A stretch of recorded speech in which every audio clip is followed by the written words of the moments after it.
first, raise your hand. We'll get Mike out. Relax.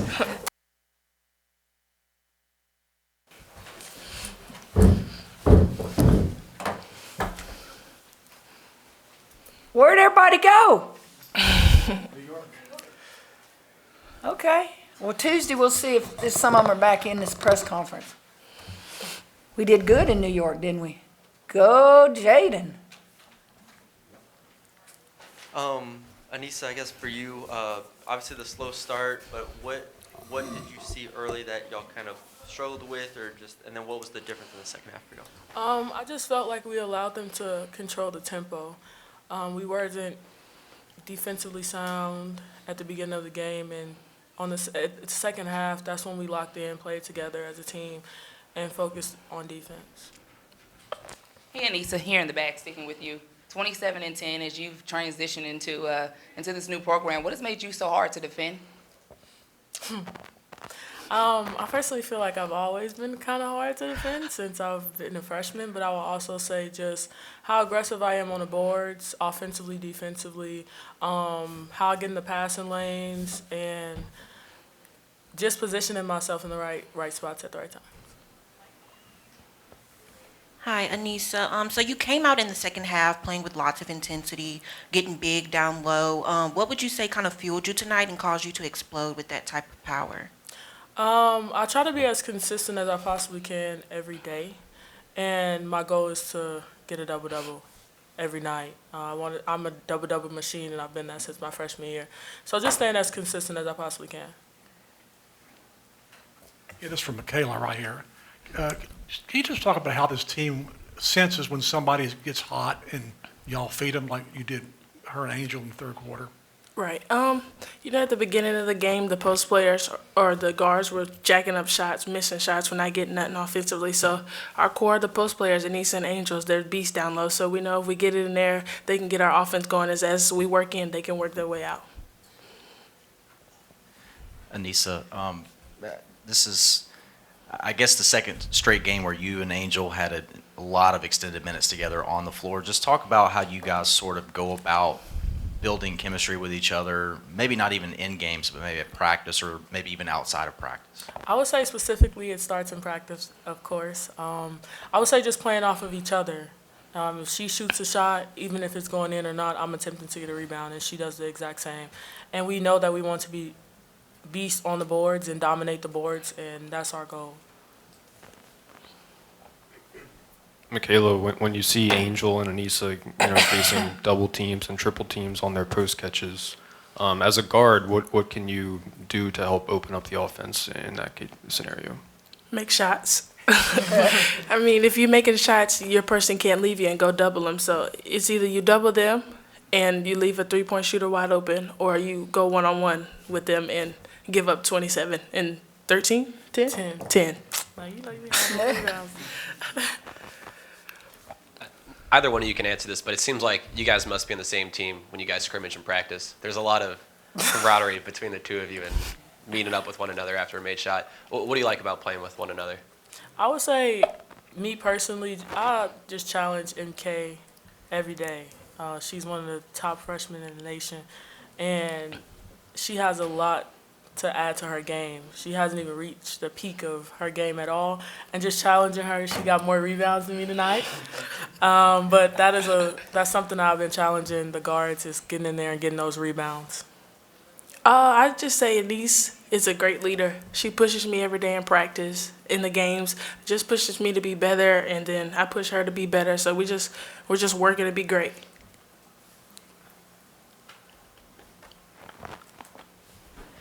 Mikaylah, so I know you've only played 9 or 10 games here, but so far, what is the best Kim Mulkey celebration of you draining a three so far? It seems like every time you hit one, she just gets pumped. Right.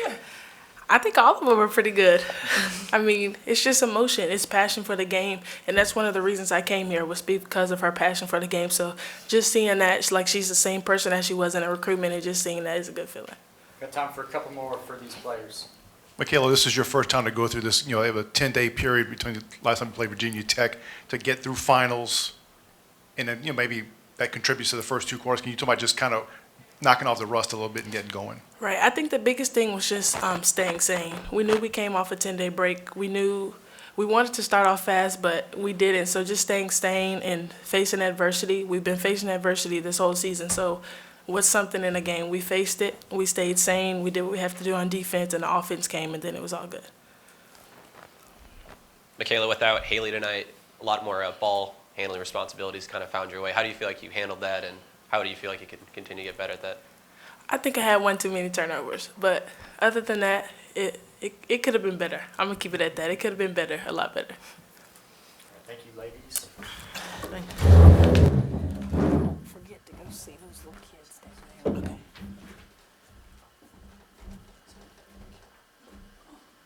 Coach Mulkey, raise your hand.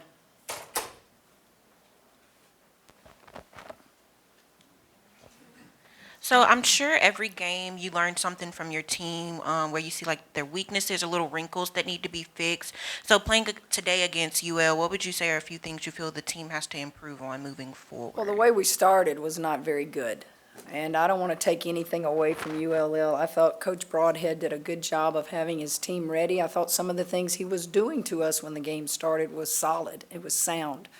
What those were that he was doing was he was using up the clock every time he came down the floor. Now, it wasn't obvious. It wasn't like he was doing a Dean Smith four corners, but in his offense, he made sure that we had to guard them for, a long period of time. And that was good. That shortens the game. That keeps the score low. I think the second thing that was really, really disappointing for me is he was in a zone and we had all these turnovers. And so that's why I just moved them in and moved them out at the beginning of the game to get their attention. Turnovers are a part of all sports, but what kind of turnovers they were not very good. So I learned tonight that those guys that came in when I did that first group of substitution, they were ready to go. They don't have the experience a lot in that first group do, but they were ready to go.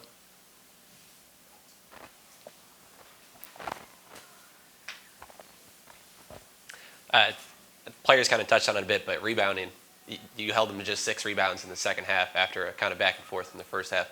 What was the difference there in that second half? I just thought in the second half we were just more aggressive. We were we just played like we normally do, and we just pounded the ball in there, missed shots. We'd get a rebound and get second and third chances.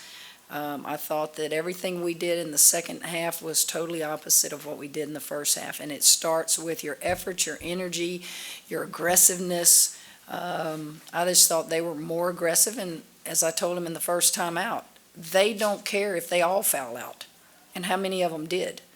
And just teaching them what's going on out there, that they're going to foul. They've got 5 fouls to give. Each one of them's going to use them.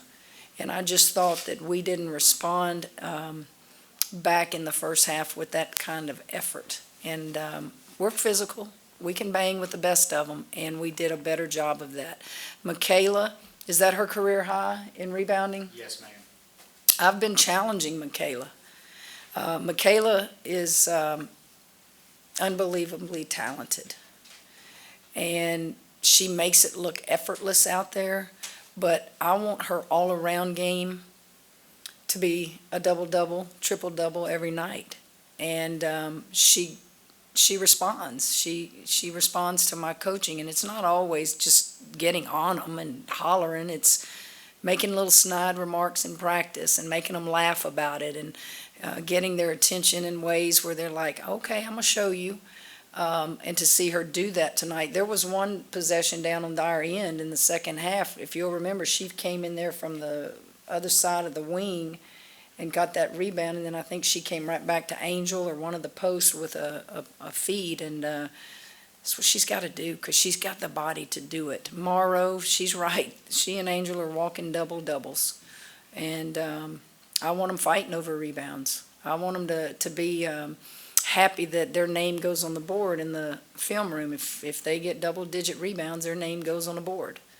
And because rebounding is not something coaches teach. You either have a knack for it and a heart for it, or you don't. Well, adding on to that, Coach, here in the back, you heard Aneesah say, I'm a double-double machine. Can you speak to what she has brought to this team in this transition? Aneesah plays somewhat with a chip on her shoulder, kind of like most all great ones do. I don't know of a great athlete that doesn't find some way to motivate themselves and have a chip on their shoulder. It could be a comment that's made. It could be anything.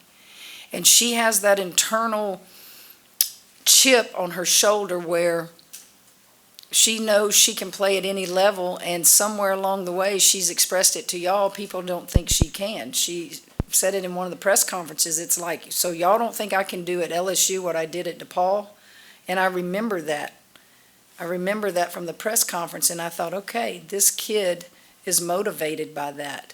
And she and Angel play well together. They're totally different kinds of players. Obviously, size is a big difference, but her perimeter game from the three is real. And she missed 2, I think, tonight, but you better get out there and guard her because she can just shoot the face-up jumper as good as any kid I've coached that's an undersized post player. Yeah, Coach, Haley has the plantar fasciitis. Plantar fasciitis. Just how are you going to manage that, through the rest of the non-conference? Well, these games in December, they matter, but they don't matter. Does that make sense? They're not more important than what we have to do in January, February, and March. And you have to be smart as a training staff to, do we need her? Can she rest now? I'm not a medical person or a physician, but I'm sure that's what they're deciding, is that, like with any nagging thing, the more rest you get, the healthier you get. And I think that's what's going on right now. I don't ask. I learned a long time ago that if you ask trainers or kids, they somewhat feel pressure to play. And just let me know, tap me on the shoulder when she's ready to go. And then Aaliyah, 16 minutes tonight, or today. Was that her best performance so far? 16 productive minutes. She didn't miss a shot. She didn't get many, but she didn't miss a shot. She almost had 10 rebounds, if I remember, in those 16 minutes. Her size helps us. She's in the best shape of her life. She's moving her feet better. She's playing very confident. She can alter shots. Where does she struggle, like all freshmen do, is if she has to guard a smaller guard out on the perimeter. And so that's not going to be fixed overnight. Kalani Brown, all my bigs I've ever coached, it takes time for them to be able to guard the smaller post player outside. But I thought her minutes were outstanding. Coach, we also didn't see Kateri Poole tonight. Is there a timetable maybe She's no for her longer return? with us. So she's not on the team at all? Correct. And she won't be back this season? Correct. Okay. I guess overall, without her, the depth behind her, Janae, Angelica, Well, what did you see from them tonight, and what do you hope to see Well, them you moving got to forward? count Haley in there. Haley's, she's just kind of nursing that plantar fasciitis. Depth, anytime you lose any player for any reason, your depth becomes smaller, but I still think we have plenty. We have plenty.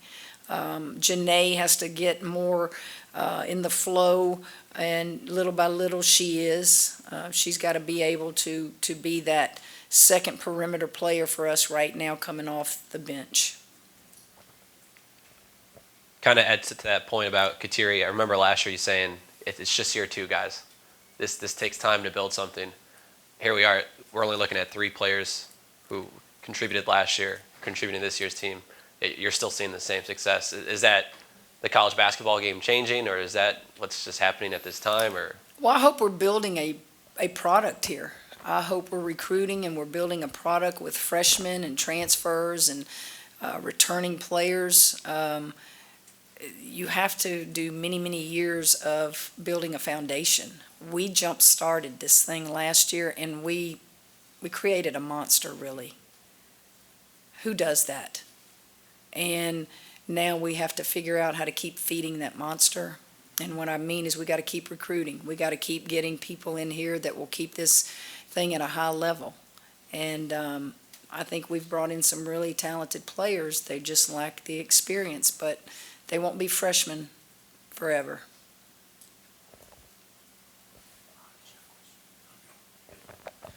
Kim, I just wanted to follow up on Kateri. Was it dismissal, or was it a mutual thing, or? She's no longer on the team. And also wanted to ask you about Aaliyah. When you bring a kid in, how soon do you know how you can push them in practice? It takes time. You first have to see what they respond to.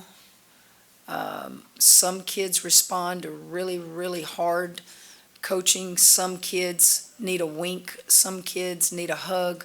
Some kids need sarcasm. Some kids need laughs. You don't do that in a day. You don't even do it in a week. It's just being around them and watching what gets their attention. And Aaliyah, I don't know what it is with big girls. I played with some of the best big girls in my career. I've coached, gosh, some of the best big girls. They always are the nicest. They're always the ones that I tell. Y'all are like big teddy bears. Here's my Aaliyah comment, and she'll just grin at you. Aaliyah, I don't want you to be a Kia. I want you to be a Mack truck. She loves that. She thinks that's just funny. I just want her to play like a Mack truck. And then when we get off this court, you be a Kia, be whatever you want to be. But when you on this floor, use what God gave you and blessed you with. She's just a very nice, good kid. And sometimes I will see something come out in her and I'll go, yes, I'm getting deep in that soul right there to make her mad. But she has all the skills. She just needs playing time.